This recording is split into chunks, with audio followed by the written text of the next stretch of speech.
السلام علیکم ورحمۃ اللہ۔ ایک حدیث آپ لوگوں کے ساتھ شیئر کرنی ہے۔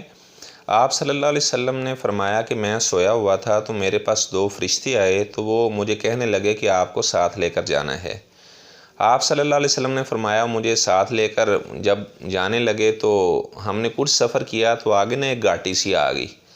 تو آپ صلی اللہ علیہ وسلم فرماتے ہیں انہوں نے مجھ سے کہا کہ آپ اس پر چڑھیں، تو آپ نے فرمایا میں بڑی مشکل سے اس گھاٹی پر چڑھا، تو آپ نے فرمایا آگے میں نے ایک عجیب منظر دیکھا، کچھ لوگوں کو الٹا لٹکایا ہوا ہے اور ان کی باچھوں کو اس طرح چیرا جا رہا ہے، لوہے کی کنڈیوں کے ساتھ ان کی باچھوں کو چیرا جا رہا ہے۔ آپ صلی اللہ علیہ وسلم فرماتے ہیں میں بہت پریشان ہوا، میں نے جبرائیل اور میکائیل جو دو فرشتے آئے تھے میں نے ان سے کہا کہ یہ آپ نے کیسا منظر مجھے دکھایا ہے،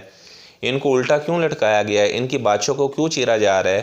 تو آپ صلی اللہ علیہ وسلم نے فرمایا کہ فرشتوں نے مجھے بتایا کہ یہ وہ لوگ تھے جو جان بوجھ کر بغیر کسی عذر کے، کوئی شرعی عذر بھی نہیں تھا، اور یہ روزہ چھوڑ دیا کرتے تھے،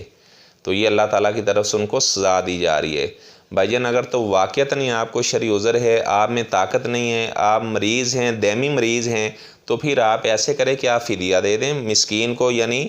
فدیہ دے دیں، تو تب یعنی آپ کے اوپر کوئی بھی اللہ کی طرف سے پکڑ نہیں ہوگی۔ لیکن اگر آپ میں طاقت موجود ہے، آپ روزہ رکھ سکتے ہیں تو آپ ضرور روزہ رکھیں۔ ایسی اگر کوئی بہن